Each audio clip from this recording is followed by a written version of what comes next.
Hey everybody, welcome to the Modscast. Hope you're doing well. So today I was thinking about a couple of the videos I've done in the past and some things sort of coming together. In particular, the video on the Beckett piece, which I talked about people who won't say to their boss, is that what you want me to do? You know, because I can't do that if that's what you want me to do. And the media piece. Increasingly, we're seeing CNN and MSNBC. I can put some links in the description to Hard Bastard taking apart some Rachel Maddow stuff. And on the media one, I mentioned, you know, that we're responsible. We're consumers, right? So the media gives us what we'll sell. All right. So there's this perfect storm of stuff. And I've elsewhere, not in a video yet, but one of the things that's been of concern to me in recent years is that, again, I'm in education. If a nation that stops creating leaders through its educational system will find itself governed by rulers. And in our desire to promote sensitivity and feelings, so well, the dominance of feelings so well documented by people now, you know, they're like, oh, you know, we don't care about your fifis, or Shapiro's great line, facts don't care about your feelings, etc. We've created, you know, even in leadership, so-called leadership things in education are often centered on inclusion and sensitivity and not on courage, boldness, decision-making, and, you know, not being afraid. And so what we have is this, again, perfect storm. So there must have been people, when I talk about the Beckett thing, okay, and the whole business of Comey not saying, Mr. President, is this what you're asking me to do? Because if this is what you're asking me to do, I can't do it. Now you can ask me to do it, but I'll have to find someone else. You'll have to find someone else to do it because I won't do it. And not having the courage to do that, but instead later on, you know, leaking memos about it. Well, similarly, the CNN tapes that Project Veritas came out with, where the people are saying, oh, you know, the Trump thing's a nothing burger, or it's mostly BS. We don't have a story. If we had a big deal, you know, a bombshell thing, we would have found it by now, or we would have leaked it by now, or, you know, that kind of thing. If they're really a smoking gun, if we really had a smoking gun, we would have leaked it by now. But what it is, I think, is clearly it's board meetings or, you know, planning meetings where there must be people, because I know this from experience. There are people sitting in meetings who are like, I don't know if we should do this, but they don't say anything, right? And there's this idea of, you know, not having conflict of resolution. There's no team of rivals. They don't bring in people who are critical and really listen to them.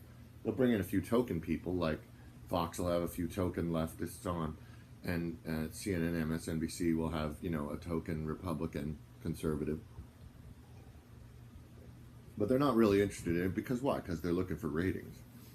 And since ratings rule and numbers rule, people just stop asking. So you have these essentially hollow people who don't have convictions or don't have them strong enough to risk their own careers, which again is understandable. I get that. It's hard. There's no question about that. But we should have told people, and I try to tell people in education, it's going to be hard. It's going to be challenging. And you're going to either have to stand for your principles or not. It's going to happen in your work. There's going to be moments in your work where someone asks you to do something that you don't think is right, and you're going to have to make a decision about that. And what we have are a bunch of people who are deciding not to rock the boat, not looking at what the long-term consequences of that are, right? And again, I mean this on both sides of the aisle. People who, you know, just aren't willing to, you know, make waves and don't look at the long-term implications of the choices they're making at their work. So they're like the Knights. They go, well, okay, this is what they want us to do, so we'll do it. And the Project Veritas video where the guy says, well, it's ratings. You know, I mean, now, then there's the people who say, well, the American voters, you know, effing idiots or whatever. That's a different thing. But again, it isn't to suggest that people are evil. Okay, there may be people who are on top of it who don't. Well, I don't know. I mean, there's certainly different levels of evil. I've said evil selfishness, right? Not self-preservation. But that's how it works, right? It gets you to compromise things out of fear and to not look at the long-term consequences of it. So what we have are rulers and not leaders. People who don't think beyond not making waves, and it's pervasive, I think, in the culture. Whereas if you look, Jim Collins' book Good to Great, or Lincoln's Team of Rivals, great organizations are characterized by conflict and the willingness to deal with it. That's how you get at truth. That's the only way. And risk-taking, But what we see is people who aren't willing to take risks with the bottom line, and they're not supposed to. I get that. I mean, they're supposed to a certain extent. But the failure to recognize that in the news media, in the information business, you're not the same as everybody else. Now, that doesn't mean you get special privileges, because here's the other thing. The press is so upset that, Trump is saying fake news or this, that, and the other thing. And I've talked about this elsewhere, but then don't be fake news. It's that simple. You don't get, there's this increasing sense that, well, you can't attack us, we're the press. Well, okay, but if you're crappy at being the press, well then, yeah, we're going to attack. You don't get not to be attacked just because you have a title, right? So, for example, in my classroom, again, I want the authority of in my classroom to rest not on the fact that I have the title of teacher, right? But I want to establish my expertise in my field, my command of the material, my understanding of the kids and of the process that we're engaged in order to earn that respect and retain that respect. I don't expect to be given respect simply because I have a title. That's what bothered me in higher education when I was there, that people were unwilling, to be questioned at conferences and things because they were on the podium and they had the letters after their name and they presented the paper. So why would you challenge it?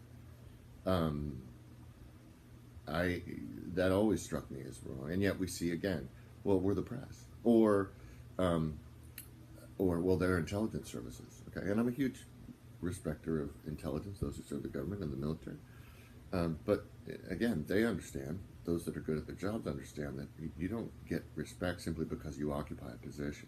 See, and here's the thing that was quite alarming and revealed something. So Chuck Schumer, right, Senate Minority Leader, supposedly, said early on in the Trump administration, boy, you don't want to cross the intelligence services because those guys, they have ways to beat you 6 ways to Sunday or some quote along those lines.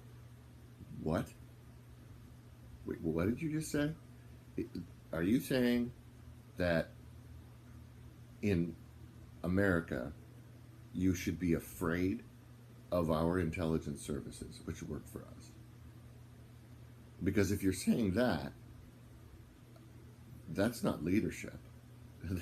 That's suggesting that we built this state apparatus that's so massive and intrusive that we should be afraid of it and that it should govern what we do. I don't want a leader like that. I don't see how anybody would, whether from the state of New York or the Democratic Party.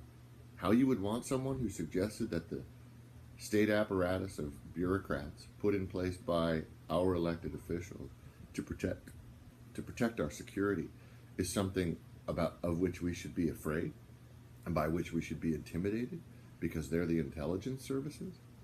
And no one else was alarmed by that statement? That someone could say that and everyone would just go, yeah, wow, intelligence, they have all this stuff. Yeah, well, they're not supposed to fucking use it. Language, use it against us. Right? They're not.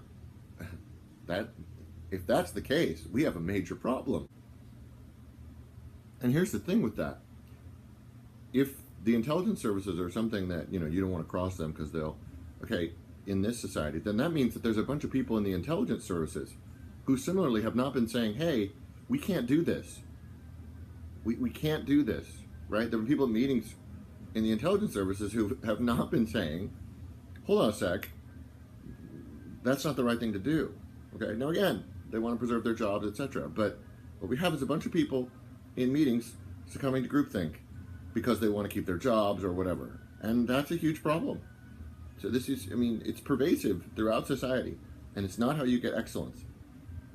It's not how you get truth. The conflict recorded so well in the Founding Fathers for the creation of that document. Okay?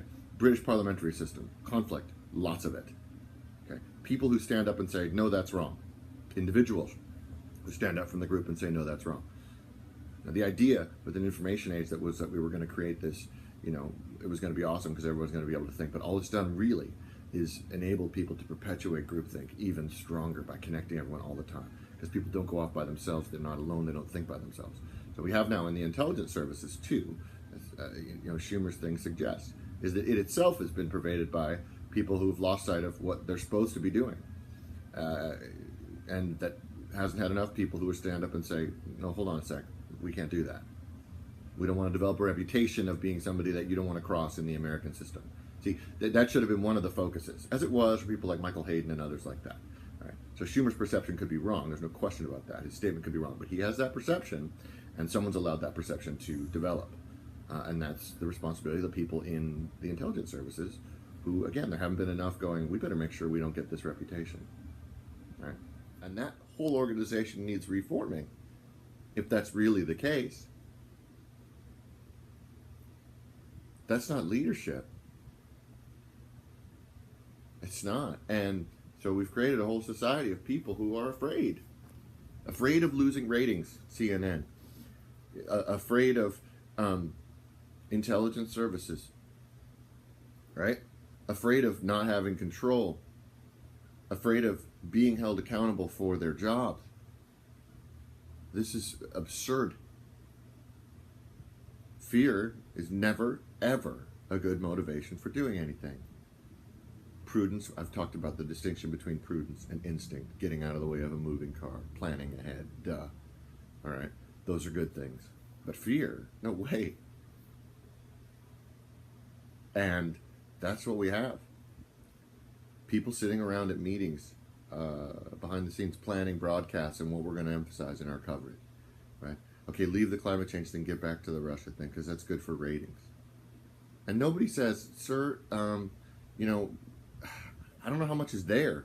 Might we not be inflaming popular sentiment to a dangerous degree on something that probably doesn't appear at this point to be true? Shouldn't we focus on something else rather than just go for ratings? Because if we go for ratings in our line of work, isn't the consequence, you know, going to be long range? And of course, you could easily make the argument, as you should in the case of CNN or something.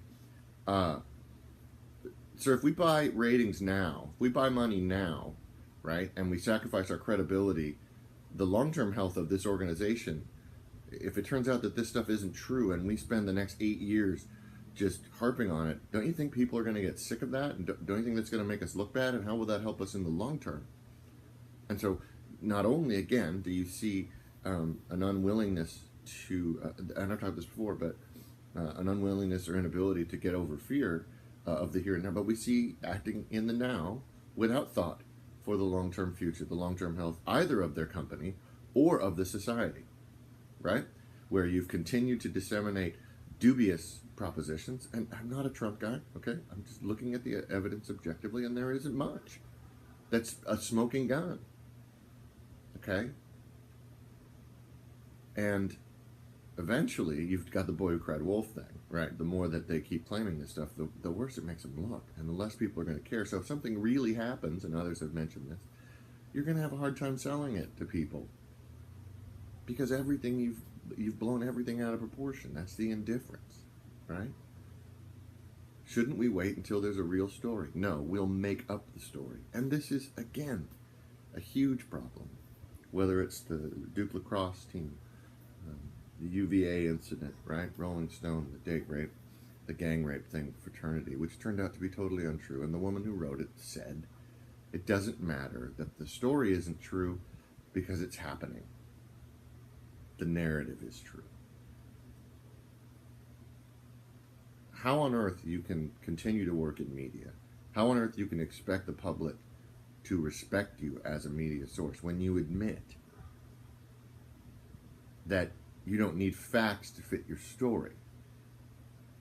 but that you can destroy people's lives, as happened in the case of the Duke lacrosse team and the UVA incident, where students, not destroyed, but, expelled from school. I mean, those are real consequences for falsehoods.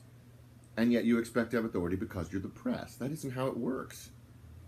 Being the press means adhering to certain principles. Failure to adhere to those principles means you're no longer the press. Because you have an office at CNN doesn't mean you automatically earn respect. Because you are on a cable channel does not mean you automatically get respect. Because you're the press. And if you look at the one CNN Project Veritas video where the guy says, all those things you learned in journalism school, I mean, they're adorable. Those are adorable, those principles. You see, what we didn't do was teach them that those principles aren't adorable. That those are the principles. That without those principles, it doesn't work. You can't have it. So the students who came out did not have the strength to say to former students who are now their bosses, who should know better, didn't have the strength to say, no, you know what? That isn't right. Those aren't adorable principles that we compromise. We don't compromise those. We can't. If we do, we cease to be what we claim to be. We cease to have the respect of the public, and we cease to deserve that respect, and we cease our essential function in a free society. We cease to fulfill that. Right? But they weren't trained to do that, or they weren't given the courage and strength to do that. And we can get into, in a different video, all the reasons why that is, that there's no truth and the whole, Frankfurt School deconstruction of authority, okay? But since there's no truth, then there's no point in really arguing anything, so just go along with what everyone says. Right? It's a fundamental failure. And again, this is the failure of an education system, which failed to produce leaders who understood that. Not rulers who expect to be obeyed because they have the title of ruler, but leaders who understand that they lead by the consent and indeed by the desire to follow them, the choice to follow them, of those who are led by them. I tell my students all the time, I don't want you to do what I say because I tell you to do it. I want you to understand why you're doing it. I want you to understand there's a rationale for why I ask you to do the things that you do. Because I don't want you working for reward or punishment. Because here's the deal. If reward and punishment, if you're doing something because you want a treat at the end in the form of a good grade, or you want to avoid punishment, you want to avoid restriction from your parents or something, that's how we train animals. That's how we train dogs. Right? I'm not interested in training animals. The education system is not about reward and punishment. It can't be. I mean, that's what it is, right? Grades and all that. We've understood them to be a necessary evil for a long time. But now they're the center of everything. Right? If I get the grades, then I should get the job. No. It's not how it works. I've had kids who get C's who are much better students than kids who get A's. Why? Because they work hard. And they understand that the C that they work for, that they're there to learn, not to get a grade. Right? A big difference. And let me clarify, because, again, grades are a big deal, but for people, when I say that I've had C students who are better students than A students, what I mean is, obviously the A student has demonstrated a greater mastery of the course material and the skills for that particular course at that particular level, specific to that course. But this, when I say that I've had C students who are better students than A students, what I mean is they've come to understand that learning is the function of education. They've come to understand that. I always tell my kids, if you worry about learning every day in class and doing what you're supposed to do, the grade will take care of itself. Which doesn't mean you'll get an A, but the grade will improve, which is the whole point. You're supposed to be improved when you leave a course from where you were when you started. And all the kids come in with different ability levels. Some have to work harder than others. But that, in terms of life lessons, what it means to be a student, which will help them in all their classes, and indeed when they're not in school. That is to say, to be open to learning and understand that learning is the process, not the grade. That's what I've seen, so that it's often easier for kids who come in and are challenged and struggling because they don't have the mastery level of another kid in a particular course. For them to learn and that see they work really hard for, they come to understand that they've learned something, whatever the grade is. I think it's easier for them in some cases. Whereas A students to whom things have come easy for a long time, sometimes it's a little more difficult for them to come to that realization. So again, I want to be very clear. The A student clearly demonstrates better mastery of subject matter for that particular course. But what I'm talking about here is the specific understanding of learning as a process and not a receive reward, avoid punishment situation. Important distinction to make. They understand that it's not in the title, but it's in what you do. And that's far more essential in the long run to doing right as opposed to being right. Yeah? A nation that stops creating leaders will find itself governed by rulers, by hollow people, empty people who are afraid. And as I said before, they're not evil people, but they're wrong. And we've reached a point where we're unwilling to tell people that they're wrong. It's shocking that we'd say to people, you're wrong. And let's remember that being wrong is not something wrong with you as a human being. To say that you're wrong is not to say that you're a bad human being. We have this weird notion anymore. Being wrong is something we're all very good at. Failure to recognize that being wrong, it's normal. It doesn't define us, right? And learning that we're wrong is important for us to not be wrong anymore. Yeah, this is where, again, people become more concerned with being right. They don't want to be wrong so bad that they just want to be right because they think that being wrong is this terrible thing. See, but being wrong is a hell of a lot less bad than doing wrong. This is the corollary of my doing right versus being right thing, okay? It's much more preferable to be wrong, to learn that you are wrong and admit that you're wrong, than it is to actually do wrong to someone else and hurt someone else, right? But we have this weird thing about being wrong, and we need to be able to tell people when they're wrong. And do it with surety. That's what leadership is. Well, you're wrong. What? People are shocked. Shocked, right? I tell my students all the time, you can have a stupid idea. It doesn't mean you're a stupid person. Okay? You can have a wrong idea. It doesn't mean you're wrong as a person. Okay? If you persist in stupid ideas, chances are you're a stupid person. Like train jumping is the example I always use. It's a stupid idea. It's wrong. Okay? High risk for what? Cheap thrills, low rewards? Stupid. If you persist in train jumping, you're probably a stupid person. But if you train jumped once and don't do it because it's really stupid, right? And learned your lesson, then you are not, you made a stupid choice, but it doesn't mean you're a stupid person. You made a wrong choice, doesn't mean you're a wrong person, right? Only persisting in wrongness is the problem, because then you're going to end up doing wrong, which is far worse. You're wrong. You're wrong to expect to be given respect because you work for the press. I don't care. Either you do what's right or you don't. That's what matters. Whatever your line of work.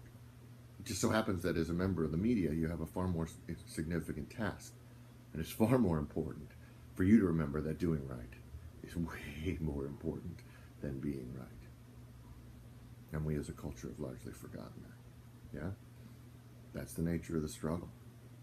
That's why I do these videos, or why people like Bastard and Stefan Molyneux, Bill Whittle, Shapiro, Clavin, Crowder, that's Joe Rogan, Dave Rubin, all great.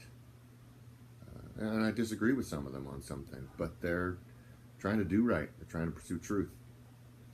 And I think that they're all more concerned with doing right than being right. And that's the way it should be. All right. Thanks for watching. Cheers.